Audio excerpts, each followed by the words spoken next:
You will rejoice to hear that no disaster has accompanied the commencement of an enterprise which you have regarded with such evil forebodings.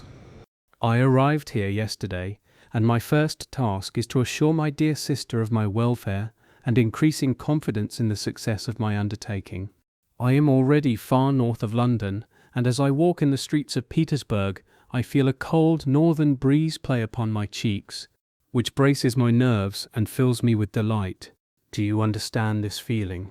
This breeze, which has travelled from the regions towards which I am advancing, gives me a foretaste of those icy climes. Inspirited by this wind of promise, my daydreams become more fervent and vivid. I try in vain to be persuaded that the pole is the seat of frost and desolation. It ever presents itself to my imagination as the region of beauty and delight.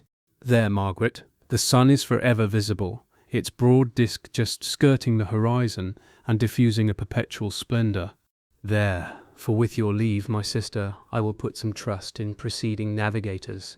Their snow and frost are banished, and sailing over a calm sea, we may be wafted to a land surpassing in wonders and in beauty every region hitherto discovered on the habitable globe. Its productions and features may be without example, as the phenomena of the heavenly bodies undoubtedly are in those undiscovered solitudes. What may not be expected in a country of eternal light? I may there discover the wondrous power which attracts the needle, and may regulate 1,000 celestial observations that require only this voyage to render their seeming eccentricities consistent forever. I shall satiate my ardent curiosity with the sight of a part of the world never before visited, and may tread a land never before imprinted by the foot of man. These are my enticements, and they are sufficient to conquer all fear of danger or death, and to induce me to commence this laborious voyage with the joy a child feels when he embarks in a little boat, with his holiday mates, on an expedition of discovery up his native river. But supposing all these conjectures to be false, you cannot contest the inestimable benefit which I shall confer on all mankind to the last generation, by discovering a passage near the pole to those countries, to reach which at present so many months are requisite, or by ascertaining the secret of the magnet, which, if at all possible, can only be effected by an undertaking such as mine. These reflections have dispelled the agitation with which I began my letter, and I feel my heart glow with an enthusiasm which elevates me to heaven, for nothing contributes so much to tranquilize the mind as a steady purpose, a point on which the soul may fix its intellectual eye.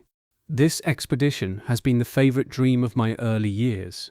I have read with ardour the accounts of the various voyages which have been made in the prospect of arriving at the North Pacific Ocean through the seas which surround the pole. You may remember that a history of all the voyages made for purposes of discovery composed the whole of our good Uncle Thomas's library. My education was neglected, yet I was passionately fond of reading. These volumes were my study day and night, and my familiarity with them increased that regret which I had felt, as a child, on learning that my father's dying injunction had forbidden my uncle to allow me to embark in a seafaring life. These visions faded when I perused, for the first time, those poets whose effusions entranced my soul and lifted it to heaven. I also became a poet, and for 1 year lived in a paradise of my own creation. I imagined that I also might obtain a niche in the temple where the names of Homer and Shakespeare are consecrated. You are well acquainted with my failure and how heavily I bore the disappointment. But just at that time I inherited the fortune of my cousin, and my thoughts were turned into the channel of their earlier bent. 6 years have passed since I resolved on my present undertaking. I can, even now, remember the hour from which I dedicated myself to this great enterprise. I commenced by inuring my body to hardship. I accompanied the whale fishers on several expeditions to the North Sea. I voluntarily endured cold, famine, thirst, and want of sleep. I often worked harder than the common sailors during the day, and devoted my nights to the study of mathematics, the theory of medicine, and those branches of physical science from which a naval adventurer might derive the greatest practical advantage. Twice I actually hired myself as an undermate in a Greenland whaler, and acquitted myself to admiration. I must own, I felt a little proud when my captain offered me the second dignity in the vessel and entreated me to remain with the greatest earnestness. So valuable did he consider my services. And now, dear Margaret, do I not deserve to accomplish some great purpose? My life might have been passed in ease and luxury, but I preferred glory to every enticement that wealth placed in my path. Oh, that some encouraging voice would answer in the affirmative. My courage and my resolution is firm, but my hopes fluctuate and my spirits are often depressed. I am about to proceed on a long and difficult voyage, the emergencies of which will demand all my fortitude. I am required not only to raise the spirits of others, but sometimes to sustain my own when theirs are failing. This is the most favourable period for travelling in Russia. They fly quickly over the snow in their sledges. The motion is pleasant, and in my opinion, far more agreeable than that of an English stagecoach. The cold is not excessive, if you are wrapped in furs, a dress which I have already adopted, for there is a great difference between walking the deck and remaining seated motionless for hours, when no exercise prevents the blood from actually freezing in your veins. I have no ambition to lose my life on the post road between St. Petersburg and Archangel.